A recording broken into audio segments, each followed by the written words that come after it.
Hello बच्चों, आज हम लोग करने वाले हैं चैप्टर नंबर 6 इलेक्ट्रोमैग्नेटिक इंडक्शन का 30 मिनट्स में पूरा रिवीजन। सारे कॉन्सेप्ट्स मैं आपके सामने रख दूंगा जिससे आप काफी तेजी से सब कुछ रिकॉल कर पाएंगे या नहीं पढ़ा तो आसान भाषा में समझ पाएंगे। तो चलिए स्टार्ट करते हैं। उससे पहले वेलकम टू अरविंद एकेडमी। मैं हूं अरविंद सर। मुझे 25 साल से ज्यादा का टीचिंग एक्सपीरियंस है, इसीलिए मैं बोलता हूं easy physics with Arvind sir.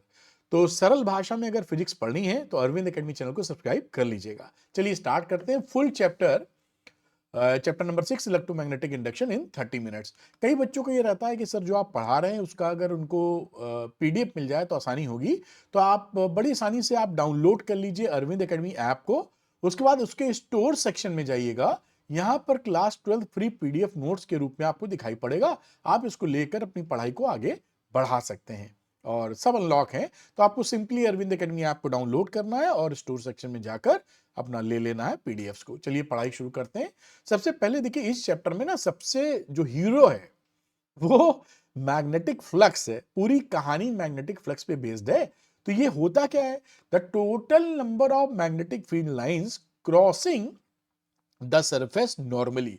अगर मोटे तौर पे आप बोलें कि कोई सरफेस अगर ले लें, उससे नॉर्मली 90 डिग्री पर जितनी मैग्नेटिक फील्ड लाइन जा रही हैं उसको आप बोलते हो मैग्नेटिक फ्लक्स। तो मैग्नेटिक फ्लक्स क्या हो गया? Total number of magnetic field lines crossing the surface normally, denoted by phi. या क्योंकि इलेक्ट्रिक फ्लक्स भी होता है तो इलेक्ट्रिक फ्लक्स के लिए आप फाई ई स्पेसिफिक लिख देते हो और मैग्नेटिक फ्लक्स के लिए फाई बी लिखते हो। तो प्रॉपर जो नोटिफिकेशंस है या सिंबल्स हैं वो फाई बी लिखने चाहिए, लेकिन कॉन्टेक्स्ट से भी फाई समझ लेते हैं।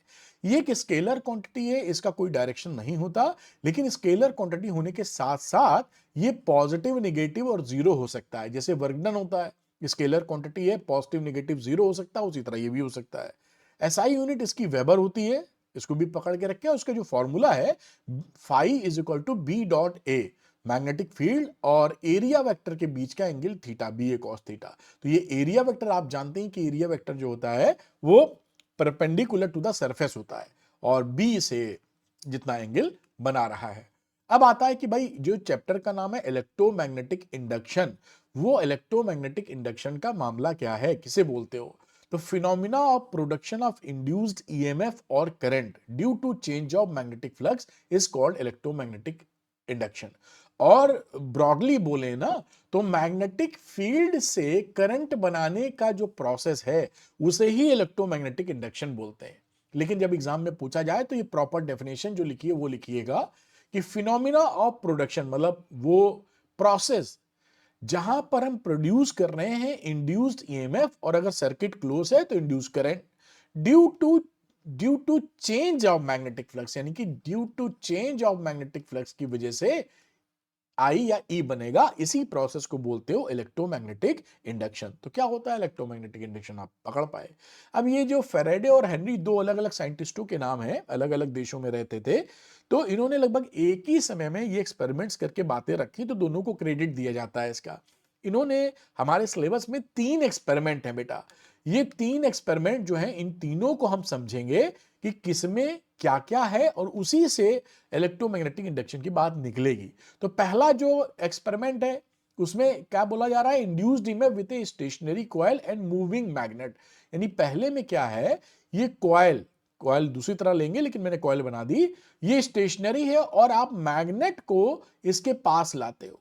पहला एक्सपेरिमेंट ये है। दूसरे में क्या है कि आप इस मैग्नेट को स्टेशनरी रखते हो, नॉर्थ साउथ बना देते हैं और इस कॉइल को आगे पीछे करते हो। तब क्या होता है? नंबर 3, दो कॉइल्स आपस में आजू बाजू हैं, एक में करंट फ्लो करोगे तो दूसरे में क्या प्रभाव पड़ रहा है उसको हम देखेंगे। तो नंबर 1, नंबर 2 और ये नंबर 3 हो गई आपको एक्सपेरिमेंट।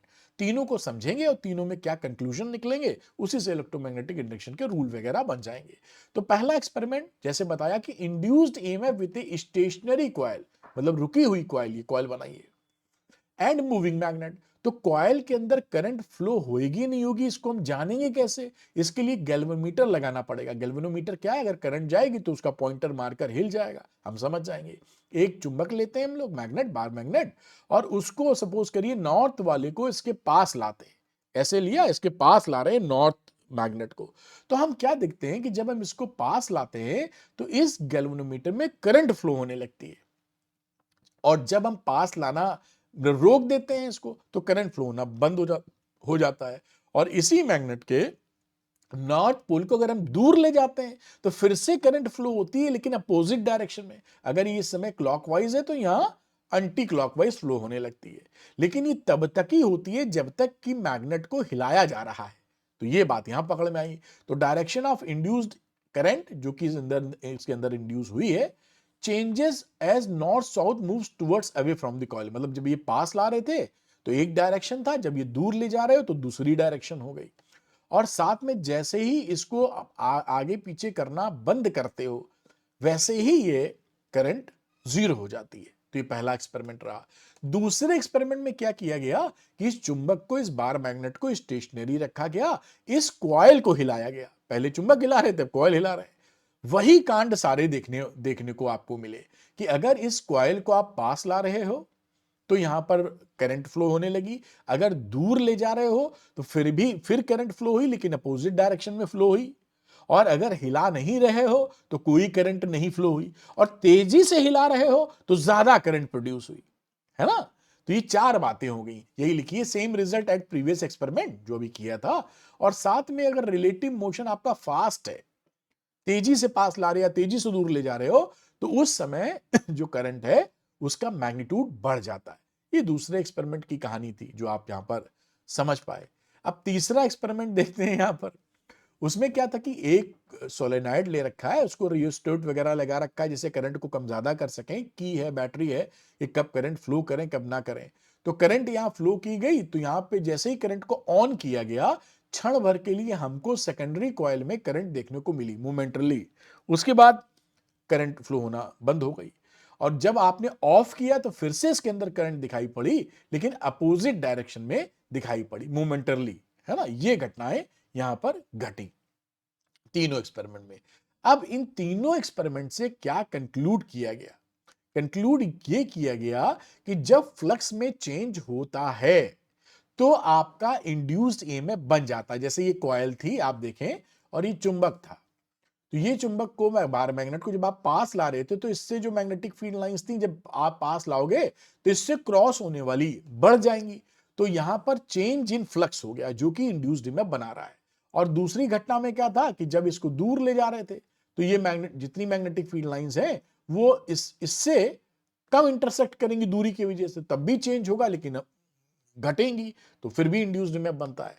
दूसरी बात कि अगर इन फ्लक्स के चेंज होने का रेट, बढ़ने का रेट या घटने का रेट ज्यादा है तो इंड्यूस्ड ईएमएफ आपको ज्यादा मिलेगा। यानी तेजी से पास ला रहे हो या तेजी से दूर ले जा रहे हो, उस अवस्था में ज्यादा इंड्यूस्ड ईएमएफ या ज्यादा इंड्यूस्ड करंट आपको मिलती है। अगर सर्किट क्लोज है तो इंड्यूस्ड करंट मिलती है।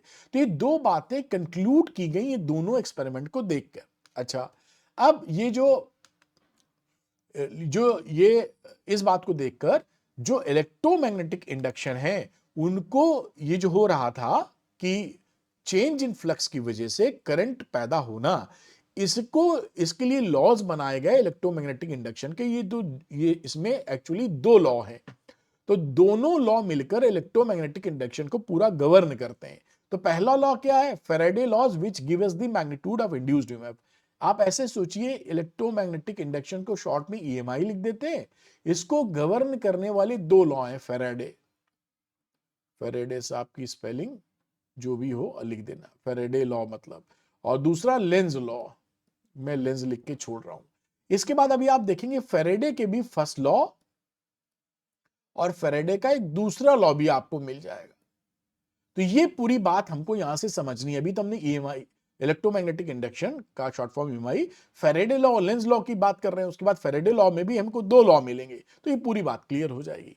तो आप समझे कि जो फैराडे लॉ था वो बेसिकली ये बताता था कि कितना मैग्नीट्यूड होगा इंड्यूस्ड ईएमएफ या इंड्यूस्ड करंट का, और लेंज लॉ ये बताता था कि वो जो इंड्यूस्ड करंट की डायरेक्शन किधर होगी, इसके बारे में जानकारी देता है। बड़ी इंटरेस्टिंग कहानी है। तो फैराडे का पहला लॉ, जैसे मैंने यहां पे आपको बताया दो लॉ, पहले लॉ में देखिए फैराडे लॉ, और फैराडे लॉ के दो लॉ हो गए।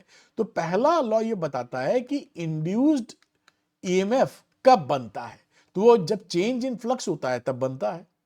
फिर दूसरा लॉ ये बताता है कि इंड्यूस्ड ईएमएफ कितना बनता है, ये सेकंड में बात करेंगे। तो फर्स्ट लॉ क्या बता रहा है कि if there is change in induced EMF, induced there is if there is change in flux there will be induced EMF. जैसे ही फ्लक्स में चेंज होना बंद होगा, इंड्यूस्ड ईएमएफ और इंड्यूस्ड करंट समाप्त हो जाएगी।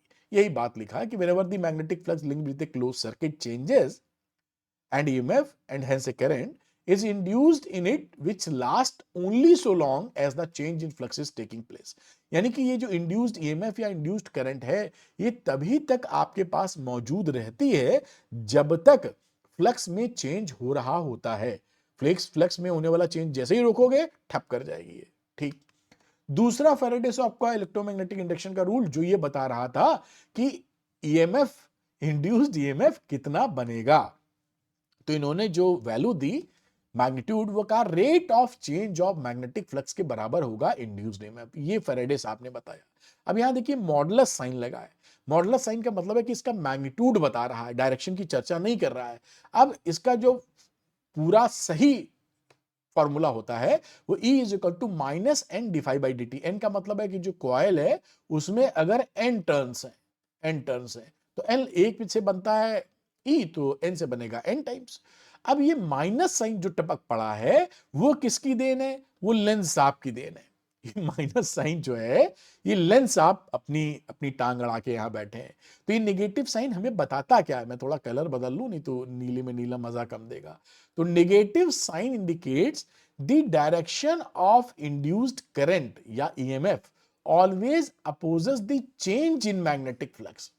यानी ये जो मैग्नेटिक फ्लक्स में चेंज हो रहा है, इंड्यूस्ड ईएमएफ या इंड्यूस्ड करंट की डायरेक्शन उस डायरेक्शन में होती है जिससे कि उस चेंज का विरोध कर सके, अपोजिशन कर सके चेंज इन फ्लक्स का। अगर फ्लक्स घट रहा है तो घटने से मना करे, अगर बढ़ रहा है तो बढ़ने से मना करे। दोनों चेंज, यानी किसी भी प्रकार का चेंज उसको एक्सेप्टेबल नहीं है। तो इंड्यूस्ड करंट ऐसी कोशिश करता है। अब लेंस लॉ को प्रॉपर कई बच्चे पूछते हैं, तो इस एग्जाम में आवे तो इस तरीके से लेंस लॉ आप यहां पर लिख देंगे। इसी वही बात को दूसरे शब्दों में भी कही गई है। This law states that the direction of induced current in A circuit is such that the direction of induced current in the circuit is such that it opposes the cause which produces it। मतलब ये उस कारण का ही विरोध कर रहा है जिससे खुद पैदा हो रहा है। कारण क्या है? चेंज इन फ्लक्स, और चेंज इन फ्लक्स का ही विरोध कर रहे हो। तो जिस कारण से हम पैदा हुए हैं उसी कारण का ये विरोध करता है। That is it opposes the change in magnetic flux. तो दोनों बातें एक ही हैं। कहने का तात्पर्य मतलब यही है कि it opposes the cause which is produces it, और चेंज इन मैग्नेटिक फ्लक्स का ये विरोध कर रहा है। अब एक्सप्लेनेशन ऑफ लेंज लॉ, तो ये एक्सप्लेनेशन को और थोड़ा समझते हैं जिससे कि एग्जाम में आए तो आप बेहतर ढंग से कर लो। अब होता क्या है कि जब आप नॉर्थ को उसके पास ले जाते हो, तो जब नॉर्थ ले जाओगे तो मैग्नेटिक फ्लक्स बढ़ने लगेगा। तो ये चाहेगा कि मैग्नेटिक फ्लक्स नहीं बढ़े, तो इसको आगे आने से रोकने की कोशिश करेगा जिससे फ्लक्स कम ना बढ़े। तो ये अपनी जगह नॉर्थ फेज बना लेता है। तो जैसे ही नॉर्थ फेज का मतलब है इसके अंदर करंट का डायरेक्शन क्या हो जाएगा? Anti clockwise. ये देखिए इस डायरेक्शन में करंट जा रही है, इधर से देख रहे हो तो एंटी क्लॉकवाइज।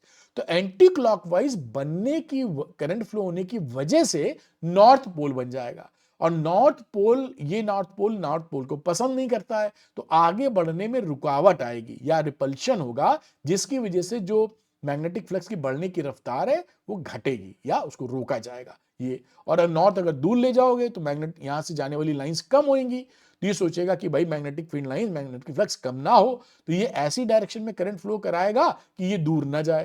तो ये साउथ, मतलब ये क्लॉकवाइज डायरेक्शन में करंट फ्लो कराता है। ये साउथ, ये इस तरह से बनाया जाता है, देखिए क्लॉकवाइज साउथ पोल बना लेता है, तो ये नॉर्थ को अट्रैक्ट करता है जिससे दूर ना जाए।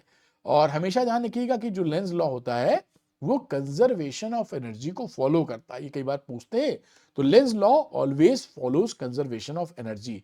ये जो चुंबक हिलाने में आप मेहनत कर रहे हैं या वर्कडन कर रहे हैं, उसी एनर्जी का कन्वर्जन इलेक्ट्रिकल एनर्जी के फॉर्म में आपको दिखाई पड़ रहा है, करंट के फॉर्म में। तो ये करंट हवा में नहीं आई है, जो आपने मेहनत की है, जो वर्कडन किया, वही वहां पे नजर आ रहा है। यही बात यहां लिखी गई है। जो मैंने अभी बताई कि लॉ ऑफ कंजर्वेशन कैसे फॉलो करता है। ये जो मैग्नेट को आगे बढ़ाने में या पीछे ले जाने में जो वर्क डन है, वही यहां पर उसी का मैनिफेस्टेशन आपको करंट के रूप में दिखाई पड़ रहा है। फिर आता है मोशनल ईएमएफ। मोशनल ईएमएफ का क्या मतलब होता है? मोशन की वजह से जो ईएमएफ प्रोड्यूस हो रहा है। तो अगर आपका मैग्नेटिक फील्ड जैसा आप देखिए परपेंडिकुलर टू दिस प्लेन है और इस कंडक्टर का भी motion velocity perpendicular to the magnetic field है, और तीसरा इसकी लेंथ। एक्चुअली अगर जो यहां पर तीन चीजें, एक मैग्नेटिक फील्ड है, एक लेंथ ऑफ द कंडक्टर और वी, अगर ये तीनों परपेंडिकुलर होती हैं तो फिर इस कंडक्टर के एजेस पर, एंड पर इतना ईएमएफ बन जाता है E इक्वल टू BLV। ध्यान रखिएगा तीनों एक दूसरे के परपेंडिकुलर होनी चाहिए। B is perpendicular to L to E, तो ये फॉर्मूला लगेगा। ठीक है, अब अगर आप कोई रॉड ले लेते हैं, उसको पाइवट कर देते हैं या एक्सेस बनाते हैं और ऐसे घुमाते हैं, और मैग्नेटिक फील्ड परपेंडिकुलर डायरेक्शन में है, ये देखिए क्रॉस का मतलब inside the plane of the paper, तो उसकी एंगुलर स्पीड ओमेगा है, उसकी लेंथ एल है जो कि रेडियस है इस सर्किल का। तो जो ईएमएफ बनेगा इस O और A पॉइंट के बीच, वो बनेगा हाफ BL स्क्वायर ओमेगा। ये कई जगह पूछा जाता है, याद रखिएगा। यूनिफॉर्म मैग्नेटिक फील्ड में बस मैग्नेटिक फील्ड क्या होना चाहिए? Again perpendicular to the motion होना चाहिए। फ्लेमिंग का लेफ्ट हैंड रूल लेते हैं डायरेक्शन ऑफ इंड्यूस्ड करंट निकालने के लिए। तो यहां पर जैसे राइट हैंड रूल है, तो राइट हैंड रूल में पहले राइट हैंड लेते हैं, और राइट हैंड में जैसा आप डायरेक्शन दिख रहा है, ये उंगली पहली वाली फील्ड के डायरेक्शन में होती है, अंगूठा मोशन के डायरेक्शन में, और ये इंड्यूस्ड करंट का डायरेक्शन आपको मिल जाता है। तो इस तरीके से याद रखिए। कई बच्चे इसे फादर मदर चाइल्ड बोलते हैं, तो इसे बोल देते हैं फादर, मदर मतलब मैग्नेटिक फील्ड, और चाइल्ड मतलब करंट, और मोशन या फोर्स की बात कर देते हैं। राइट हैंड है, तो इंड्यूस्ड करंट निकालने के लिए फ्लेमिंग का राइट हैंड रूल लगाते हैं। अच्छा, अब current, force and power induced in the loop. अब ये जो लूप, जब आप इसको आगे मूव करते हैं इस रॉड को, जैसा एरो के में, तो यहां पर बन जाता है इंड्यूस्ड ईएमएफ इस A और B पॉइंट के बीच में। वो हम समझ चुके हैं BLV के बराबर होता है। कितनी करंट फ्लो होने लगेगी? तो वो करंट इसके अंदर होती है E अपॉन आर, यानी BLV अपॉन आर। आर क्या है? जिस रेल पर ये स्लाइड कर रहे हो उस टोटल का resistance. Force on the movable arm, इसको मूव करने के लिए आपको फोर्स जो लगाना पड़ेगा उसकी वैल्यू होगी B square L square V upon R. और power dissipated by external force, वो हो गई F इंटू वी, यानी B square L square V square upon R. इन फॉर्मूलों को याद रखिएगा, आजकल इस पे भी सवाल आपको देखने को मिलते हैं, तो काहे को चुका जाए। बड़ा इंपॉर्टेंट जो अक्सर पूछा जाता है कि relation between induced charges and change in magnetic flux. ये देखिए यहाँ पे इंड्यूस्ड चार्जेस की बात की, इंड्यूस्ड करंट तो पढ़ा हमने, अब हम इंड्यूस्ड चार्जेस की बात कर रहे हैं, और चेंज इन मैग्नेटिक फ्लक्स। तो ये रिलेशन होता है delta Q is equal to delta phi upon R. ध्यान रखिएगा ये इंड्यूस्ड चार्जेस हैं, तो इंड्यूस्ड चार्जेस ना रेट ऑफ फ्लक्स पे डिपेंड नहीं करते, टोटल फ्लक्स पे, चेंज इन टोटल फ्लक्स पे डिपेंड करते, टोटल चेंज इन फ्लक्स पे, डेल्टा फाई अपॉन आर। तो ये क्यों ऐसा मैंने कहा? क्योंकि आपने देखा था कि E is proportional to d by d t था, लेकिन डेल्टा Q जो आएगा is not proportional upon d by d t. Rate पर डिपेंड नहीं कर रहा है, ये टोटल चेंज इन फ्लक्स पे डिपेंड करता है। तो इसको इसीलिए पूछा जाता है। Induced charges does not depend on the rate of change of magnetic flux. ठीक है, समझे होंगे। It depends only on change of magnetic flux. ये तो इसको आप पकड़ के रखिए। अब सेल्फ इंडक्शन की बात आती है, इंडक्शन की। तो the phenomena of production of induced EMF in A coil when a changing current passes through it is called the self induction. अब यहां पे देखिए ये एक बैटरी है, जैसे ही की क्लोज करते हो, यहां करंट ना, जैसे मान लो 5 एम्पियर तक करंट फ्लो होनी है, तो 0 से 5 एम्पियर जाने में वो स्टेप बाय स्टेप जाती है। पहले 0 से बढ़ती है 0.1 सपोज करिए, फिर 0.2, ऐसे फिर 0.3, सब समझाने के लिए ऐसे करके 5। तो यहां पर क्या है? चेंज इन करंट है। तो जब भी जब यहां पे चेंज इन करंट होगा, इस करंट से ही तो मैग्नेटिक फील्ड बना है इसके अंदर। और चेंज इन करंट जब हो रहा है तो इसके अंदर क्या हो रहा है? मैग्नेटिक फील्ड चेंज हो रहा है। जब इस सोलेनॉइड के अंदर मैग्नेटिक फील्ड चेंज हो रहा है तो मैग्नेटिक फ्लक्स चेंज हो रहा है। जब चेंज इन मैग्नेटिक फ्लक्स है तो इसकी वजह से इसके अंदर इंड्यूस्ड करंट पैदा हो जाती है, उसका अपोज करने के लिए। तो इंड्यूस्ड करंट के डायरेक्शन बढ़ते हुए जब करंट बढ़ रही है तो इस डायरेक्शन में होता है। क्योंकि ये स्वयं खुद में ही सब हो गया है, इसीलिए इसका नाम रखा जाता है सेल्फ इंडक्शन। तो चेंज इन करंट की वजह से, चेंज इन मैग्नेटिक फ्लक्स और उसकी वजह से एक इंड्यूस्ड बैक करंट प्रोड्यूस होना, अपने ही कॉइल में कहा जाता है इंड्यूस्ड करंट या सेल्फ इंडक्शन। सेल्फ इंडक्शन दो तरीके से इसको डिफाइन किया जाता है। इसकी जो यूनिट होती है एसआई सिस्टम में हेनरी होती है और सिंबल एल होता है। तो एक होता फाई इज प्रोपोर्शनल टू आई, जितना ज्यादा करंट आप दोगे सोलेनॉइड में उतनी ज्यादा फ्लक्स होगा। तो फाई इज इक्वल टू एक कांस्टेंट यूज करते हैं एल, इसी को बोलते हैं कोफिशिएंट ऑफ सेल्फ इंडक्टेंस या सेल्फ इंडक्टेंस। तो L is equal to phi upon I यहां से डिफाइन कर रहे हैं। दूसरा E is equal to minus L d phi by d t होता है, तो इसी को आप यहां से लिखेंगे तो L is equal to E upon d phi by d t. तो कोफिशिएंट ऑफ सेल्फ इंडक्शन और सेल्फ इंडक्टेंस या inductance of the coil is defined by two methods, L is equal to phi upon I या L is equal to E upon d phi by dt। एक experiment बहुत पूछा जाता है, तो मैंने वो भी आपको समझाने के लिए ले लिया है कि जैसे यहां पर एक बल्ब है, उसके पैरेलल एक कॉइल लगाई है और बैटरी और रेजिस्टर लगा रखा है। तो लिखा है कि as adjusted bulb is glowing faintly, मतलब इसको इस रेजिस्टेंस को ऐसे बैलेंस किया गया है कि ये बल्ब बहुत धीरे जल रहा, टिमटिमा रहा है। फेंटली जलने का ये मतलब है। एज ओपनिंग द की, जैसे ही की को आप, एज ओपनिंग द की, जैसे कि की को आप स्विच ऑफ करते हो, की को ओपन करते हो, वैसे ये बल्ब बुझने से पहले भक से तेज जलता फिर बुझता है। तो कह रहे हैं कि बुझने से पहले ये धक से तेज क्यों जला, ये बताओ। ये इसलिए जलता है क्योंकि जब इसको जैसे ही आप स्विच ऑफ करते हो, वहां पर खट से इंस्टेंट चेंज, फ्लक्स जीरो होता है, तो बहुत कम समय में फ्लक्स का जीरो होना, तो rate of change of flux will be very high. भाई टाइम तो जीरो हो गया खट से, तो ये जो बैक ईएमएफ है ये बहुत ज्यादा बन जाता है इस कॉइल में, वही सप्लाई कर देता है एक क्षण के लिए इस बल्ब को। तो बल्ब तेजी से जलता है, उसके बाद बुझ जाता है। तो ये कहानी इंड्यूस्ड ईएमएफ की वजह से है जो इस कॉइल में पैदा हो जाती है, क्योंकि डीटी बहुत छोटा है तो E will be very high. तो वेरी हाई किसको देगा, बल्ब को देगा, ये कहानी। अब self induced of a long solenoid, अब लॉन्ग सोलेनॉइड का जो फॉर्मूला है वो याद होना चाहिए, L is equal to mu naught N square L into A. ये ध्यान रखिएगा, ये जो एन होता है वो लीनियर टर्न डेंसिटी होती है, मतलब टोटल नंबर ऑफ टर्न को एल से डिवाइड कर दीजिए, या number of turns per unit length, वो स्मॉल एन होता है। और एल का और टोटल नंबर टर्न्स में फॉर्मूला लिखेंगे तो म्यू नॉट एन स्क्वायर ए अपॉन एल। अगर इस सोलेनॉइड के अंदर कोई मटेरियल आप ठूस दिए हैं तो ये फॉर्मूला बदल जाता है, इसी की म्यू नॉट के साथ म्यू आर भी जुड़ जाएगा। तो mu naught into mu r n square A by L. ये जो एल कर डिपेंड करता है वो एन स्क्वायर पे डिपेंड करता है, ए पर डिपेंड करता है क्रॉस सेक्शन एरिया ए, और म्यू ऑफ द मटेरियल, इसके अंदर जो मटेरियल डाले हो उस पर भी डिपेंड करता है आपका एल। अब आता है म्यूचुअल इंडक्शन। देखिए वहां पर हमने बात देखी थी सेल्फ इंडक्शन, खुद में ही हो जा रहा था, यहां पे खुद में नहीं होगा, दो लोग चाहिए तो म्यूचुअल नाम दे दिया गया है। अब यहां पर देखिए ये इसको प्राइमरी कॉइल बोल रहे हैं, इसको सेकेंडरी बोले। प्राइमरी मतलब जिसमें हम करंट फ्लो कराएंगे और जिसकी वजह से जिसके दूसरे में करंट फ्लो हो जाती है मोमेंटली, वो सेकेंडरी है।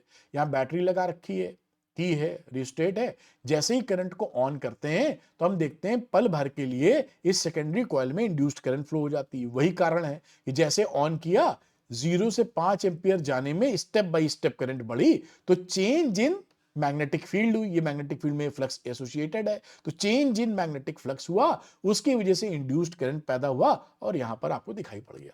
लेकिन थोड़ी ही देर में, बहुत ही कम समय में ही जब स्टेडी करंट हो जाती है, स्टेडी करंट का मतलब 5 एम्पियर जब हो गई है तो लगातार 5 एम्पियर फ्लो कर रही है, उस समय कोई करंट नहीं दिखेगी, चेंज के वक्त दिखती है केवल, है ना। तो स्टेडी, कई बच्चे पूछते हैं स्टेडी करंट का मतलब, तो स्टेडी करंट का मतलब कि किसी सर्किट में 5 एम्पियर की करंट है तो 5 एम्पियर की ही है, ना बढ़ रही ना घट रही, और बाकी शुरू में 0 से 5 तक बढ़ेगी। तो ये प्राइमरी सेकेंडरी कॉइल, ये म्यूचुअल इंडक्शन, क्योंकि दो कॉइल यहां पर आपस में कहानी कर रहे हैं तो इस म्यूचुअल इंडक्शन हो गया। अब इसकी डेफिनेशन भी दो तरह से दी जाती है। इसका जो सिंबल होता है वो एम होता है और एसआई यूनिट इसकी हेनरी होती है। तो फाई इज प्रोपोर्शनल टू आई। अब ये करंट इन प्राइमरी है और फाई इन सेकेंडरी है। सेकेंडरी में जितना फ्लक्स एसोसिएटेड है वो प्राइमरी पे डिपेंड करता है। तो phi is equal to M I या M is equal to phi upon I. तो ये वैल्यू आपकी प्राइमरी और सेकेंडरी की। तो मैग्नेटिक फ्लक्स ये सेकेंडरी कॉइल का है, ये प्राइमरी का है। थोड़ा और बढ़िया एक्सप्लेनेशन के लिए लिख लीजिए आप, ठीक है। दूसरी definition E is equal to ये M is equal to E upon d by d t. तो कोफिशिएंट ऑफ म्यूचुअल इंडक्शन और mutual inductance of the two coils, ये इसका डेफिनेशन है, इसको भी आप पकड़ के रखिए। अब रेसिप्रोसिटी थ्योरम एक होती है, ये क्या बताती है कि आप किसी को प्राइमरी सेकेंडरी मानो, कोई फर्क नहीं पड़ता। जब आप लिखते हो यहाँ पे ना M12, इसे आप कह दो पहला कॉइल, इसे कह दो दूसरा कॉइल। तो जब mutual inductance of coil 1 with respect to 2, ये उल्टा लिखना पड़ेगा इसके लिए, तब ये बात बनेगी। तो इसे आप 2 कह दो अभी फोटो के आधार पे, और इसे मैं 1 कह देता हूं, है ना। तो ये कह रहा है कि म्यूचुअल इंडक्टेंस ऑफ कॉइल 1 इसका विथ रिस्पेक्ट टू 2, इसके ये 2 है नंबर। तो आप M12 लिखते हो, जब इसको बदल दोगे ये यहां पर, तो जब बदल दोगे तो mutual inductance of coil 2 with respect to 1 हो जाएगा, ये M21 की वैल्यू हो जाएगी। तो ये जो लिखा है ये म्यूचुअल कॉइल, ये 1 2 सही लिखा है, इसी ये M21 की वैल्यू है ये फोटो के आधार पर। और mutual inductance of coil 1 with respect to 2, जब इसको चेंज करोगे तब तो इसको काटो, और ये सही लिखा हुआ है। कहने का ये मतलब है यहां पर कि किसी को भी 1 चूज करो, किसी को भी 2 चूज करो, कोई फर्क नहीं पड़ता। M12 is equal to M21, तो प्राइमरी सेकेंडरी कोई हो, कोई इशू नहीं है। ये जो म्यूचुअल इंडक्टेंस है, ये एक पेयर की प्रॉपर्टी होती है, एक जोड़े की प्रॉपर्टी होती है, तो उसमें कौन पहला है कौन दूसरा है उससे कोई मतलब नहीं होता। अब mutual inductance of 2 long solenoid, अगर 2 लॉन्ग सोलेनॉइड एक के ऊपर एक बाइंड अप कर दिए गए हैं, जिनकी लेंथ सेम है, रेडियस डिफरेंट है, तो जो म्यूचुअल इंडक्टेंस का फॉर्मूला रहता है mu naught N1 N2 A upon L। यहां पर ध्यान रखिएगा, ये जो A होता है ये छोटे वाले कॉइल का एरिया होता है, लिखा भी है area is taken of smaller coil, या कॉमन एरिया बोलते हैं। और बाकी N1 N2 आप जान ही रहे हैं,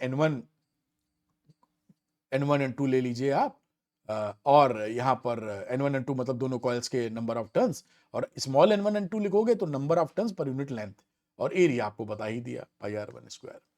अब factors on which mutual inductance depend, ये जो M है किन चीजों पे डिपेंड करता है, इस फॉर्मूले को पकड़े रहिए, ये पूछा बहुत जाता है, that is the very important slide for you. तो मैं यहां पर एक वेरी इंपॉर्टेंट लिख देना चाहूंगा, क्योंकि वो भी बताना जरूरी है। तो number of turns M is proportional to N1 N2, ये देखिए N1 N2 मल्टीप्लाई हो रहे हैं, उसके प्रोपोर्शनल है। Common area of cross section, A की बात की थी, छोटा जो सोलेनॉइड है या कॉमन एरिया। रिलेटिव सेपरेशन, कितनी दूर है, मतलब सेपरेशन कितना है, एक इधर है मान लो और एक इधर है, तो कितनी दूरी है दोनों में। रिलेटिव ओरिएंटेशन, मान लो एक ऐसे है और एक इसके परपेंडिकुलर है, तो M की वैल्यू 0 हो जाएगी। M की वैल्यू 0 से 1 तक चलती है, मैक्सिमम 1 और कम से कम 0। तो permeability of the core material की बात करेंगे, तो कोर मटेरियल जो डाला गया उसकी परमेबिलिटी पे M डिपेंड करेगा। एसी जनरेटर की बात करते हैं, तो एसी जनरेटर आप जानते हैं कि जब भी किसी मैग्नेटिक फील्ड में किसी कॉइल को आप मूव करते हैं, तो कॉइल मूव होने की वजह से, मोशन की वजह से इंड्यूस्ड ईएमएफ बन जाएगा, और इंड्यूस्ड ईएमएफ बनने की वजह से एसी करंट फ्लो होती है, जो आप पकड़ के रखते हैं। वो एसी करंट जो होती है उसकी वैल्यू क्या होती है, तो E is equal to NBA omega sine omega t. ये ओमेगा क्या है जी, ये ओमेगा है स्पीड ऑफ द कॉइल, जितनी एंगुलर स्पीड से आप घुमा रहे हैं। N है number of turns in the coil, B है मैग्नेटिक फील्ड, ये जो लगी है नॉर्थ से साउथ, और area aperture of the coil, और ओमेगा बता ही दिया। अब इसी NBA ओमेगा को आप E नॉट बोलते हैं, मैक्सिमम ईएमएफ एम्पलीट्यूड। तो E is equal to E naught sine omega t, formula और बन जाता है, जहां पर E नॉट की वैल्यू होती है NBA ओमेगा। तो इसको भी आप पकड़े रहिए, ये मैक्सिमम ईएमएफ होता है, और कई बार ये आपसे यहां पर पूछा जाता है। ओमेगा क्या है, एंगुलर स्पीड, इसको पकड़ के रखिए। तो पूरा चैप्टर मैंने रिवाइज करा दिया 30 मिनट्स के आसपास। जाने से पहले कुछ हेल्पफुल चीजें आपको बताऊंगा, कई बच्चों की मदद हो सकती है। आप 10 साल के पीवाईक्यू बेटा लगाते ही हो, एनसीईआरटी एक्सरसाइज एग्जांपल्स भी लगाते हो, और 130 डेरिवेशन जो है क्लास 12 फिजिक्स में वो भी लगाते हो। इसमें अगर कहीं दिक्कत फील कर रहे हो तो ऑल इन वन कोर्स आपके लिए है, जो तीनों में वीडियो कोर्स है, मैंने सारे वीडियो रिकॉर्ड करके दिए हैं, आपकी आसान भाषा में बहुत मदद कर सकता है। दूसरा, कंपिटेंसी क्वेश्चन पैक, 24 नंबर के ये क्वेश्चंस आपसे पूछे जाएंगे क्लास 12 फिजिक्स में। तो यहाँ पर कई स्कूलों में असर्शन रीजनिंग और केस स्टडी की प्रैक्टिस ना के बराबर होती है। एग्जाम में आएगा तो प्रैक्टिस कहां से करो। मैंने सारी चीज केस स्टडी 60 से भी ज्यादा वीडियोस रिकॉर्ड करके दिए हैं इसमें, और एनसीईआरटी एग्जाम्पलर को भी पूरा रिकॉर्ड कर दिया। एमसीक्यू की बात कर रहा हूं, एमसीक्यू टाइप 1 टाइप 2। टाइप 1 होता है जो सिंगल करेक्ट, टाइप 2 मतलब मल्टीपल करेक्ट, वो भी जैसे कहीं कमी ना आए तो कंपिटेंसी क्वेश्चन। कई बच्चों को फास्ट रिवीजन चाहिए तो ये पीडीएफ नोट्स हैं, थ्योरी नोट्स हैं, प्रिंटेबल वर्जन में लिखे हैं हाथ से, कुछ टाइप भी है, डेरिवेशन भी हाथ से लिखे हैं, कुछ टाइप है, और फॉर्मूला शीट, एनसीईआरटी की वीडियोस, ये आप फास्ट रिवीजन कर सकते हो। कई बच्चों को कहना होता है कि सर हमको तो तीनों चाहिए क्योंकि एग्जाम के लिए तो तीनों इंपॉर्टेंट है, अलग अलग लेने जाएंगे तो थोड़ी फीस ज्यादा पड़ जाती है, तो मैंने उसका भी प्रॉब्लम को सॉल्व कर दिया है। द्रोणा में मैंने तीनों कोर्स बंडल कर दिए हैं, तो तीनों कोर्स आपको द्रोणा में मिल जाते हैं। साथ साथ सारे वीडियो लेक्चर्स पूरे कोर्स के भी मिल जाते हैं, माइंड मैप्स मिल जाता है, सैंपल पेपर मिल जाता है, और भी कई चीजें हैं जो आपको मिल जाती हैं, असाइनमेंट्स मिल जाते हैं, फुली सॉल्व। तो आप द्रोणा लेकर वन स्टॉप सॉल्यूशन देख सकते हैं। तो अगर जो बच्चे चाहते हैं द्रोणा लेकर सपोर्ट चाहिए, द्रोणा लेकर फास्ट पढ़ाई करना, वो अरविंद एकेडमी ऐप को डाउनलोड कर लीजिए, लिंक डिस्क्रिप्शन में मिलेगा। स्टोर सेक्शन में जाइए, वहां पर द्रोणा आपको मिलेगा, लेकर अपनी पढ़ाई को आगे बढ़ा सकते हैं। Thank you very much. अगर वीडियो पसंद आया है तो लाइक और शेयर कीजिएगा। अरविंद एकेडमी चैनल को सब्सक्राइब करना मत भूलिएगा, easy physics with Arvind sir के लिए। और मिलते हैं आपसे अगले वीडियो में। कमेंट सेक्शन में बताइए कि कैसे वीडियोस और चाहिए, तो मैं पूरी कोशिश करूंगा आपकी मदद कर सकूं। Thank you, good luck to you, bye बेटा।